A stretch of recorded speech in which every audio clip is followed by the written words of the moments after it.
മറ്റുള്ള ministries YouTube ചാനലിലേക്ക് അവർക്കും സ്വാഗതം. കഴിഞ്ഞ എപ്പിസോഡിൽ നമ്മുടെ കുഞ്ഞുങ്ങളിൽ പൈശാചികമായിട്ടുള്ള ബിഹേവിയറൽ ചേഞ്ചസ് ഉണ്ടാക്കുന്ന കളികളെക്കുറിച്ച്, ഫിലിംസിനെക്കുറിച്ച്, ആക്ടിനെക്കുറിച്ചൊക്കെയാണ് നമ്മൾ സംസാരിച്ചത്, മ്യൂസിക്കിനെ കുറിച്ചൊക്കെ. ഇന്നത്തെയും നാളത്തെ എപ്പിസോഡ് നിങ്ങൾ കമ്പൽസറി ആയിട്ട് കാണണം. ഇതിൻ്റെ ഒരു കൺക്ലൂഷനിലേക്ക് വരികയാണ്.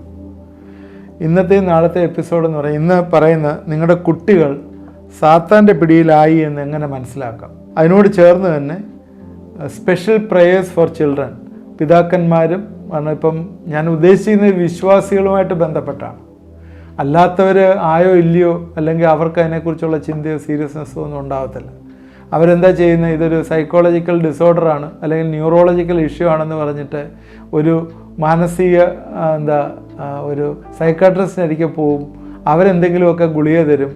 ആ ഗുളിക കഴിച്ചു കഴിഞ്ഞ് അത് കൊച്ചു കൂടെ ഉറങ്ങി തൂങ്ങിയിരിക്കും എന്നുള്ളതല്ലാതെ അതിൽ നിന്നൊരു ഡെലിവറൻസ് എങ്ങനെ എടുക്കാം എന്നുള്ളതും നമ്മൾ സംസാരിക്കുന്നുണ്ട്. ഈ 2 എപ്പിസോഡ് തീർച്ചയായും നിങ്ങൾ കാണണം. ഏറ്റവും പ്രധാനപ്പെട്ട 2 എപ്പിസോഡാണ്. നേരത്തെ ഉള്ളതും പ്രധാനപ്പെട്ടാണ്, അതിലേക്കൂടെ ആണല്ലോ ഇങ്ങോട്ട് വരുന്നത്. ചെറിയ ഒരു ക്യൂരിയോസിറ്റിയിൽ നിന്നാണ് കുഞ്ഞുങ്ങൾ സ്റ്റാർട്ട് ചെയ്യുന്നത്. കുഞ്ഞുങ്ങളെന്ന് പറഞ്ഞാൽ ഈ ടീനേജ്, അത് കഴിയുമ്പോൾ പിന്നെ അവർ കുറച്ചുകൂടെ ചിന്തിക്കാനുള്ള കഴിവൊക്കെ ഉണ്ട്. ഈ ടീനേജിൽ ചെറിയ ക്യൂരിയോസിറ്റിയിൽ നിന്നാണ്. അങ്ങനെയാണല്ലോ ഡ്രഗ്സും അതുമായിട്ട് ബന്ധപ്പെട്ടുള്ള കാര്യങ്ങളൊക്കെ സ്റ്റാർട്ട് ചെയ്യുന്നത്. അതായത് നമ്മുടെ ഫ്രണ്ട്സ് ആരെങ്കിലുമൊക്കെ പുഷ് ചെയ്യും, എടാ ഒന്ന് ട്രൈ ചെയ്യും, അല്ലെങ്കിൽ ഇതിൻ്റെ ഒരു ഇതാണ്. പണ്ട് ഞാൻ പഠിച്ചുകൊണ്ടിരിക്കുമ്പോൾ ഇങ്ങനെ ഈ കഞ്ചാവും അതുപോലെ ഡ്രഗ്സിനുമൊക്കെ അഡിക്റ്റഡ് ആയിട്ടുള്ളവർ പലരും ഇങ്ങനെ വിളിച്ചു പറയുന്നത്, I am seeing the damsels dancing at the border of heaven, ഇങ്ങനെയൊക്കെയുള്ള കാര്യങ്ങൾ വിളിച്ചു പറയും. അങ്ങനെയൊക്കെ കേൾക്കുമ്പോഴത്തേക്ക് ഇത് ഞാനോടൊന്ന് ട്രൈ ചെയ്താൽ അങ്ങനെ എനിക്കും കാണാൻ പറ്റുമല്ലോ, അവരിങ്ങനെ ഹെവനിൽ ഇങ്ങനെ ഡാൻസ് ചെയ്ത്, ഇങ്ങനെയൊക്കെയുള്ള ഹാലൂസിനേറ്ററി ആയിട്ടുള്ള കാര്യങ്ങളൊക്കെ പറഞ്ഞ് തെറ്റിച്ച് കൊണ്ടുപോകാനുള്ള കാര്യമുണ്ട്. അതായത് നമ്മൾ ശ്രദ്ധിക്കണം. അതാണ് ഫ്രണ്ട്ഷിപ്പിൻ്റെ ഇമ്പോർട്ടൻസ് പറഞ്ഞത്. അപ്പോൾ ഇവർ പ്രകടിപ്പിക്കുന്ന ചില ക്യാരക്ടേഴ്സ്, ഇങ്ങനെയുള്ള കുട്ടികൾ, സാത്താൻ്റെ പിടിയിൽ ആയിരിക്കുന്ന കുട്ടികൾ പ്രദർശിപ്പിക്കുന്ന ചില ക്യാരക്ടേഴ്സാണ് പറയുന്നത്. അവർ സാധാരണ പ്രവർത്തനങ്ങളിൽ നിന്ന് പിന്നോക്കം പോകും. എന്ന് വെച്ചാൽ നേരത്തെ പറഞ്ഞതാണ് ഞാൻ, അവർ ഒറ്റയ്ക്കിരിക്കും, ആരോടും അധികം മിങ്കിൾ ചെയ്യത്തില്ല, ഉത്തരവാദിത്വങ്ങളിലെല്ലാം ഒഴിഞ്ഞു മാറും, സീരിയസ് ആവത്തില്ല. അത് മാത്രമല്ല, ദേ ആർ നോട്ട് അക്കൗണ്ടബിൾ അല്ലാതെ ഇരിക്കും. അതാണ് ഒന്ന്.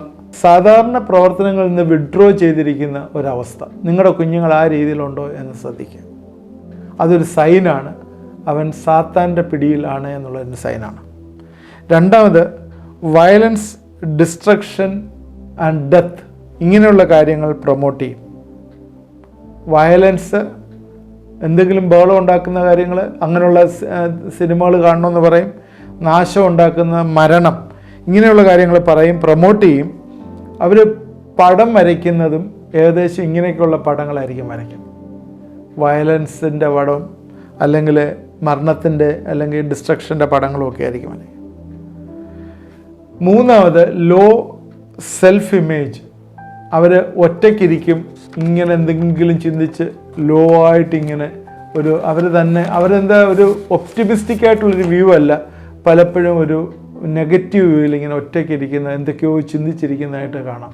പല സമയങ്ങളിൽ നിങ്ങൾ പോയി അടുത്ത് നിന്നൊന്നും കാണത്തില്ല. ഇങ്ങനെ ചിലപ്പം കൈയടിച്ച് ഇങ്ങനെ വിളിച്ചു കഴിയുമ്പോഴാണ് ഇങ്ങനെ പെട്ടെന്ന് അറിയുന്നത്. അതുപോലെ അങ്ങനൊരു ചിന്തയിൽ അവരകപ്പെട്ടിരിക്കുന്നതായിട്ട് കാണാം. നാലാമത്, സ്കൂളിൽ, ചർച്ചിൽ താല്പര്യമില്ലാതെ ഇരിക്കുക.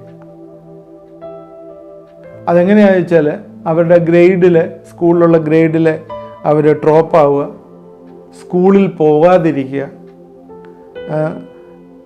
ഈ സ്ക്രിപ്ചറൊക്കെ വീട്ടിലെ വായിക്കുക, അല്ലെങ്കിൽ കുടുംബ പ്രാർത്ഥനയൊക്കെ വെക്കുന്ന സമയത്ത് വരാതിരിക്കുക, സ്ക്രിപ്ചറിനോട് ക്വസ്റ്റ്യൻ ചെയ്യുക. അതെനിക്കത് വിശ്വാസമില്ല, നിങ്ങൾ അപ്പനും അമ്മയും അങ്ങ് പള്ളിയിൽ പോയാൽ മതി, നിങ്ങളങ്ങ് പ്രാർത്ഥിച്ചാൽ മതി, എനിക്കതിനകത്ത് താല്പര്യമൊന്നുമില്ല, എനിക്കതിനകത്ത് ക്രിസ്ത്യാനിറ്റി നിങ്ങൾ മാത്രമേ സ്വർഗത്തിൽ പോവുള്ളൂ, മറ്റുള്ളവരൊന്നും പോകത്തില്ലേ, നിങ്ങളുള്ള സ്വർഗത്തിൽ എനിക്ക് വേണ്ട. കാരണം ചിലപ്പം എന്തെങ്കിലുമൊക്കെ അവരുടെ നേച്ചർ കൊണ്ടോ എന്തെങ്കിലുമൊക്കെ അവർ റിറ്റാലിയേറ്റ് ചെയ്തിട്ടുണ്ടോ, അതൊക്കെ അവന് ഉള്ളിൽ ഹർട്ട് ഫീലിംഗ് ഉണ്ട്. അതൊക്കെ നിങ്ങളുള്ള സ്വർഗത്തിൽ എനിക്ക് വരാൻ താല്പര്യമില്ല.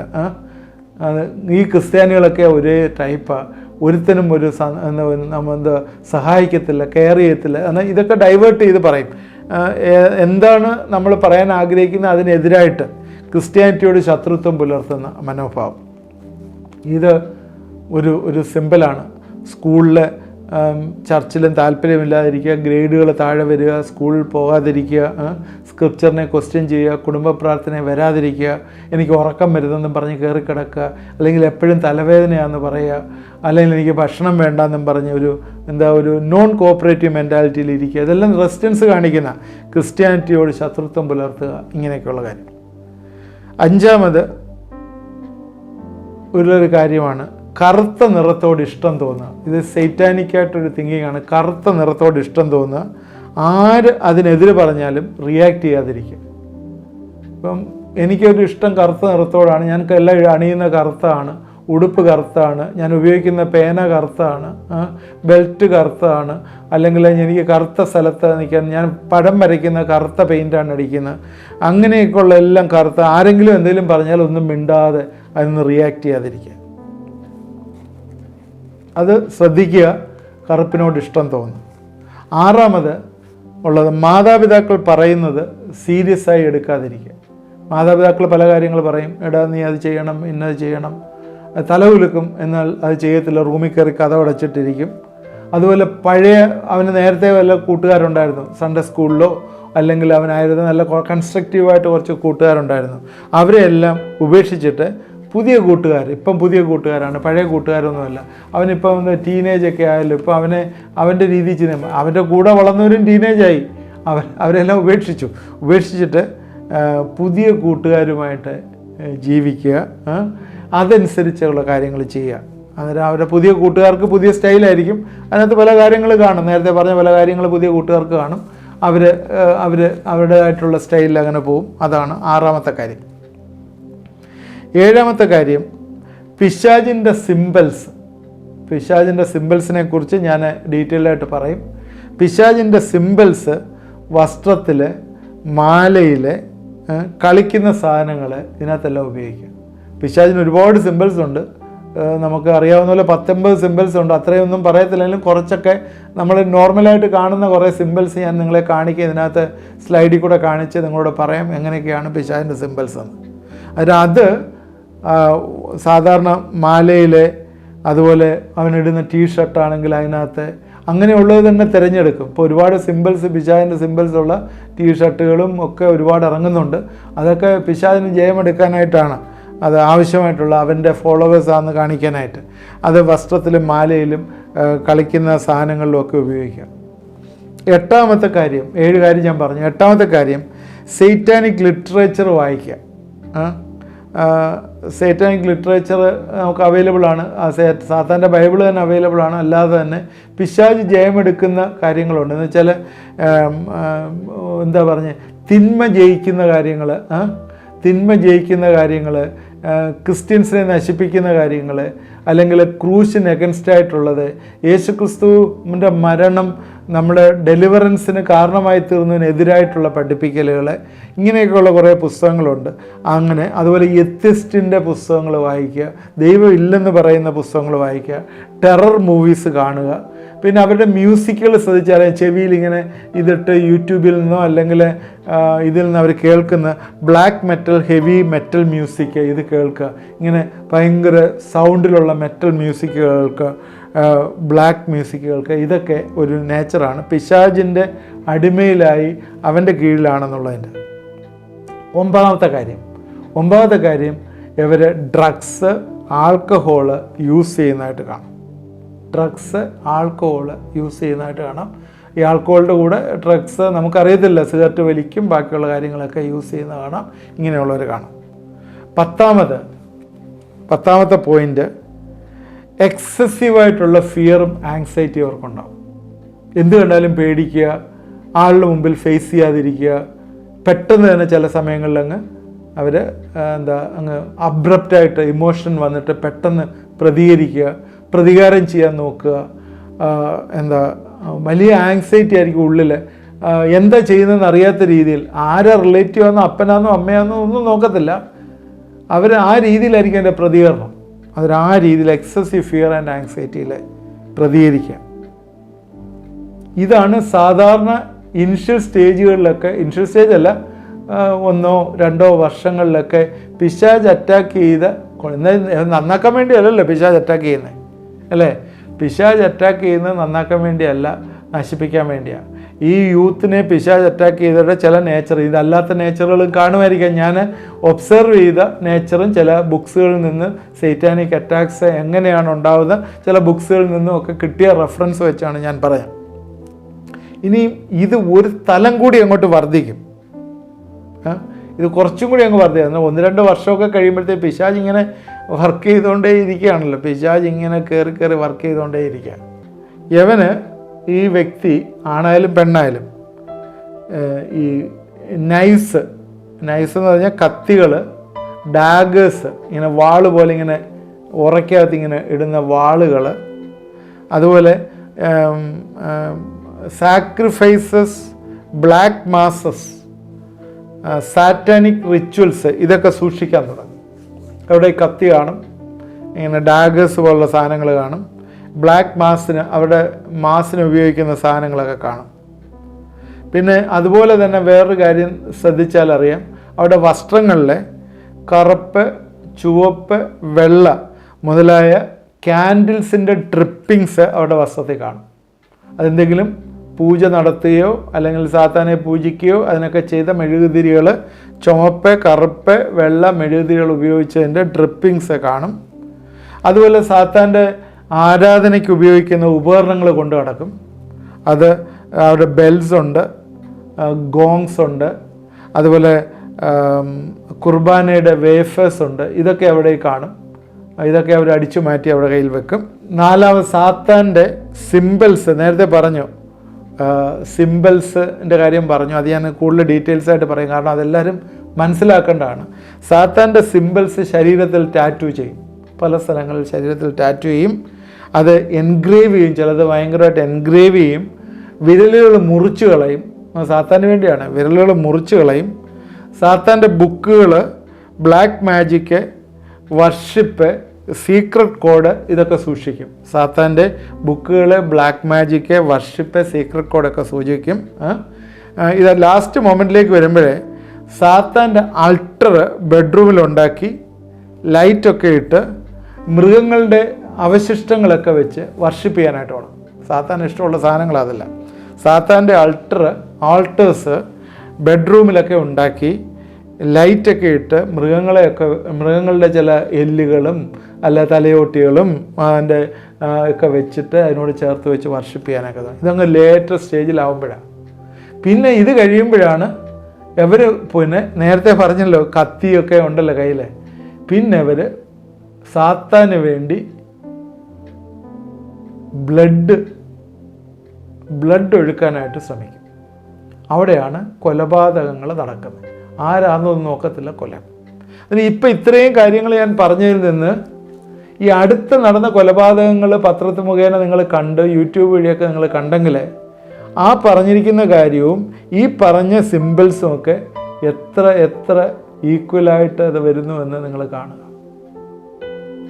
ഇത് ഞാൻ ഇത്രയും ഡീറ്റെയിൽസ് ആയിട്ട് പറയുന്നത് നിങ്ങൾ ചോദിക്കും. ഇനി സാത്താൻ്റെ സിമ്പിൾസൂടെ പറഞ്ഞിട്ട് ഞാൻ അടുത്ത എപ്പിസോഡിൽ അത് പറഞ്ഞിട്ട് നമ്മൾ അവസാനിപ്പിക്കാം. സാത്താൻ്റെ സിമ്പിൾസും അതുപോലെ ഡെലിവറൻസ് പ്രെയറും ഇന്ന് ചെയ്യുന്നുണ്ട്.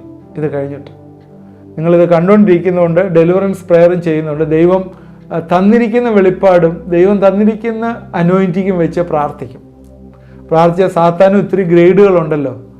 ലൂസിഫറിൻ്റെ താഴെ പല ഹൈറാർക്കി ഉണ്ട്. ഏത് ഹൈറാർക്കിയാണ് നിങ്ങളുടെ കുഞ്ഞിനെ പിടിച്ചിരിക്കുന്നത്, കെട്ടപ്പെട്ടതെന്ന് നമുക്കറിയത്തില്ല. അതുകൊണ്ട് നമുക്ക് പ്രാർത്ഥിച്ച് അതിനകത്ത് വിടുതലെടുക്കേണ്ടതാണ്. അത് ഈ ദിവസവും അടുത്ത ദിവസങ്ങളിലും അടുത്ത എപ്പിസോഡിൽ കൂടുതൽ സമയം പ്രാർത്ഥിക്കാനായിട്ട് എടുക്കും. ഈ ഹൈറാർക്കിയിൽ നിന്നൊക്കെ ദൈവം വിടുവിക്കാനായിട്ട് ദൈവം കൃപയൊരുക്കട്ടെ, സഹായിക്കട്ടെ. അത് ഞാൻ ഈ പറഞ്ഞുകൊണ്ട് വന്നേ, നിങ്ങളുടെ കുഞ്ഞുങ്ങൾ സാത്താൻ്റെ പിടിയിലാണോ അല്ലയോ എന്നറിയപ്പെടുന്ന ചില കാര്യങ്ങളാണ് പറഞ്ഞത്. 10 കാര്യങ്ങൾ പറഞ്ഞു. അതിന് ശേഷം കുറച്ചുകൂടെ എക്സ്ട്രീമായി പോകുന്ന കാര്യം എന്ന് വെച്ചാൽ സാത്താൻ്റെ വർഷിപ്പിൽ പോകുന്നവർക്കാണ് ഇത് ബാക്കിയുള്ള കാര്യങ്ങൾ പറഞ്ഞത്. സാത്താൻ്റെ വർഷിപ്പിലൊക്കെ പോകുന്നവർ 5-6 ഐറ്റംസ് ഒക്കെ അവർക്കുണ്ട്. അതിൻ്റെ കാര്യങ്ങളൊക്കെയാണ് ഞാൻ പറഞ്ഞത്. അപ്പോൾ നിങ്ങൾക്ക് മനസ്സിലായി കാണും എങ്ങനെയാണ് ഇതെന്തുകൊണ്ടാണ് ഇത് പറഞ്ഞതെന്ന് ചോദിച്ചാൽ, ഇന്ന് പലർക്കും ഇതിനെക്കുറിച്ച് വലിയൊരു ഗ്രാഹ്യമില്ല. സാത്താനിക് വർഷിപ്പുകൾ ഇന്ന് കേരളത്തിലുള്ള മെയിൻ സിറ്റീസിലെല്ലാം ഉണ്ട്. തിരുവനന്തപുരം, കൊല്ലം, കോട്ടയം, എറണാകുളം, തൃശ്ശൂർ, കോഴിക്കോട്, ഇവിടെ എല്ലാം എനിക്കറിയാവുന്ന സ്ഥലങ്ങളിലെ എല്ലായിടവും തന്നെ സാത്താനിക് വർഷിപ്പുകളുണ്ട്. അതിൽ പോകുന്ന ഒരുപാട് പേരുണ്ട്. പ്രത്യേകിച്ച് യൂസ് ഒരുപാട് അതിൽ അറ്റൻഡ് ചെയ്യുന്ന യൂസിനെയാണ് അവർക്ക് ഏറ്റവും ആവശ്യമായിട്ടുള്ളത്. പ്രായമുള്ളവരെയൊന്നും അവിടെ ആവശ്യമില്ല സാത്താൻ. അന്നേരം ഈ യൂസ് പോകുമ്പോൾ അതിന് ചെറുപ്രായത്തിൽ തന്നെ പോകുന്നവരുണ്ട്. അവരെല്ലാം പോയി അവസാനം അതിൻ്റെ കെട്ടപ്പെട്ടിട്ട് അതിൽ നിന്ന് വിടുതൽ പ്രാപിക്കാതെ ഇരിക്കുന്നു. ഇതുപോലെ തന്നെ പല പ്രയർ റിക്വസ്റ്റുകൾ അയച്ചിട്ടുണ്ട്. പല ജോലി ചെയ്തുകൊണ്ടിരിക്കുന്നവർ നിൽക്കുന്ന നിൽപ്പി ജോലി ചെയ്യത്തില്ല, വീട്ടിൽ പോയി ഒറ്റയ്ക്ക് ഇരിപ്പാണ്, എന്താണെന്നറിയത്തില്ല, പ്രാർത്ഥനാ റിക്വസ്റ്റ് ചോദിച്ചിട്ടുണ്ട്. അതുപോലെ വിദേശത്ത് ജോലി ഉണ്ടായിരുന്നവർ ജോലി കളഞ്ഞിട്ട് അവർ വീട്ടിൽ വന്ന് കുത്തിയിരിക്കുക. മെക്കാനിക്കൽ എഞ്ചിനീയറിംഗ് കഴിഞ്ഞ് ജർമ്മനി ജോലിയുള്ള വ്യക്തി പോലും ഭവനത്തിൽ വന്ന് ജോലി ഇല്ലാതിരിക്കുകയാണ്. എന്ത് ചെയ്യണമെന്ന് അറിയത്തില്ല, മാതാപിതാക്കൾക്ക് എന്ത് ചെയ്യണമെന്ന് അറിയത്തില്ല. എല്ലാ സമയവും റൂമിൽ കയറി കഥ അടച്ചിരിക്കുക, പിശാച് കെട്ടപ്പെട്ടിരിക്കുക. അതിൽ നിന്നൊക്കെ വിടുതൽ പ്രാപിച്ചേ പറ്റുള്ളൂ. വിടുതൽ പ്രാപിക്കണമല്ല പറ്റത്തില്ല. അതിന് പോയി സൈക്കാട്രിക് ട്രീറ്റ്മെൻറ്റ് നടത്തിയാലൊന്നും അതിൽ നിന്നൊന്നും വലിയ വിടുതൽ കിട്ടത്തില്ല. തൽക്കാലം ഒന്ന് പോയി കിടന്ന് ഉറങ്ങുമായിരിക്കും, പിന്നെ ഡോസ് കൂട്ടി കൊടുത്ത് അവൻ്റെ ജീവിതം വല്ലാതെ ആയി പോകുന്നതിനപ്പുറമായിട്ടൊന്നുമില്ല. ഇതൊക്കെ പ്രാർത്ഥിച്ച് നമുക്ക് വിടുതൽ. യേശുക്രിസ്തു പറഞ്ഞ കാര്യമുണ്ടല്ലോ ഇതിനകത്ത്, എന്താണ്? ഉപവാസസ്ഥലം പ്രാർത്ഥനയും അല്ലാതെ ഈ ജാതി ഒഴിഞ്ഞു പോവുകയില്ല. അതുകൊണ്ട് നമ്മൾ പ്രാർത്ഥിച്ച് നിന്ന് വിടുതലെടുക്കേണ്ടതാണ്, ഏറ്റവും ആവശ്യമാണ്. ഇതിനെല്ലാം ദൈവം വിടുവിക്കും. അതിനു വേണ്ടി പേരൻസ് അതിന് വേണ്ടി കച്ച കെട്ടി ഇറങ്ങി പ്രാർത്ഥിക്കണം. അവരെ അതിൽ ഇൻവോൾവ് ചെയ്യിക്കണം. ലേറ്റർ സ്റ്റേജിൽ അവരും വരും. നിങ്ങൾ വിളിക്കുന്ന വഴിയിൽ വന്ന് നിങ്ങളോട് ചേർന്ന് നിന്ന് പ്രാർത്ഥിക്കും. കാരണം വെളിച്ചമാണ് ഇരുളിനേക്കായും ശക്തിയുള്ളത്. വെളിച്ചം വരുമ്പോൾ ഇരുൾ മാറിപ്പോകും. ആ ഡാർക്ക്നെസ് എന്ന് പറഞ്ഞ ആ എഫക്റ്റ് വെളിച്ചം വന്നു കഴിയുമ്പോൾ ഉണ്ടാവത്തില്ല. ആ ഡാർക്ക്നെസ് എല്ലാം മാറിപ്പോകും. അതുകൊണ്ട് ഈ ദിവസങ്ങളിൽ നമുക്ക് പ്രാർത്ഥിക്കാം. ഈ സമയത്ത് പ്രാർത്ഥിക്കുമ്പോൾ എന്നോടുകൂടി പ്രാർത്ഥിക്കണം. ചില സ്പെഷ്യൽ പ്രാർത്ഥനകൾ അടുത്ത എപ്പിസോഡിൽ നമ്മൾ ചെയ്യുന്നതാണ്. അത് നമുക്ക് ഒരു ഡെലിവറൻസ് വരുത്തട്ടെ എന്ന് പ്രാർത്ഥിക്കുന്നു. ദൈവത്തിൻ്റെ കൃപ കൂടിയിരിക്കട്ടെ എന്ന് പ്രാർത്ഥിക്കുന്നു. ഇന്ന് എന്നോട് ചേർന്ന് പൈശാചി അറ്റാക്കിൽ ഇരിക്കുന്ന കുടുംബങ്ങളിലുള്ള മാതാപിതാക്കൾ എന്നോട് ചേർന്ന് പ്രാർത്ഥിക്കണം. ഞാനിവിടെ റിലീസ് ചെയ്ത് പ്രാർത്ഥിക്കുമ്പോഴേ ചില പിശാചുക്കളൊക്കെ ഇന്ന് വിട്ടുപോകും. നിങ്ങളുടെ കുടുംബത്തിൽ നിന്ന് എന്നേക്കുമായിട്ട് വിട്ടുപോകും.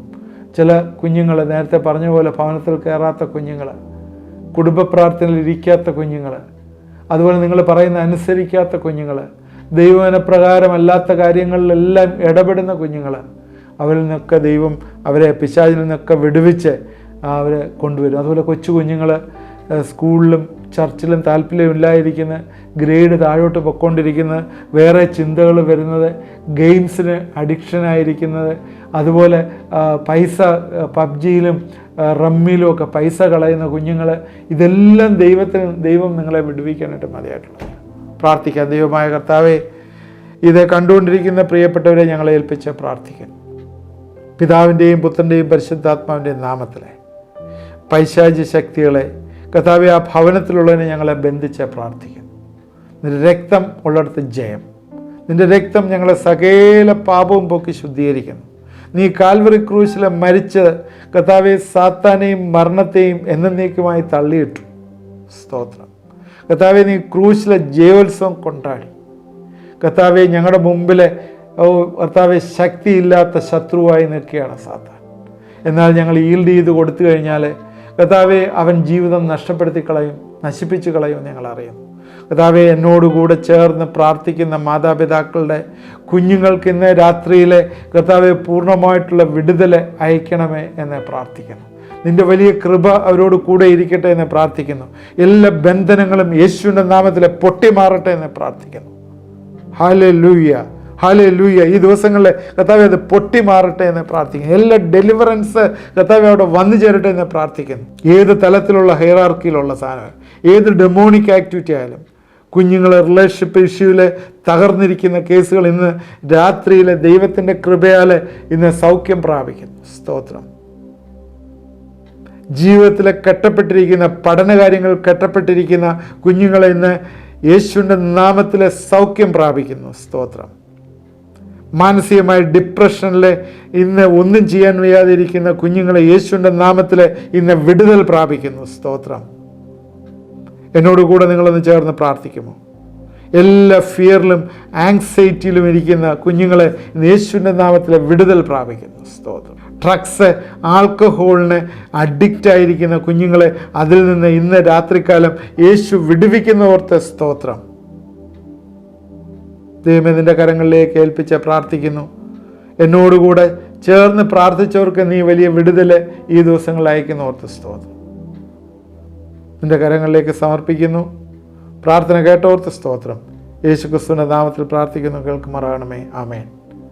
ഇത് വാച്ച് ചെയ്ത് എല്ലാവരെയും ദൈവം അനുഗ്രഹിക്കട്ടെ. തുടർമാനമായി ഇത് വാച്ച് ചെയ്യണം.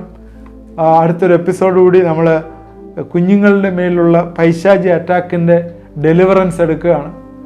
അത് എന്നോട് ചേർന്ന് നിങ്ങൾ പ്രാർത്ഥിക്കുന്നുണ്ടെങ്കിൽ ചില പ്രാർത്ഥനയുടെ ഹിൻസ് ഞാൻ പറയാം.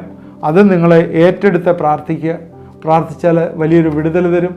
അതുപോലെ തന്നെ നിങ്ങളുടെ പ്രയർ റിക്വസ്റ്റുകൾ അയച്ചു തന്നാൽ ഞങ്ങളുടെ ഫാസ്റ്റിംഗ് ആൻഡ് പ്രയറിലെ ആ പ്രാർത്ഥനാ വിഷയങ്ങൾ വെച്ച് പ്രാർത്ഥിക്കുകയും ദൈവം വലിയ വിടുതൽ പ്രാപ്യമാക്കുകയും ചെയ്യും.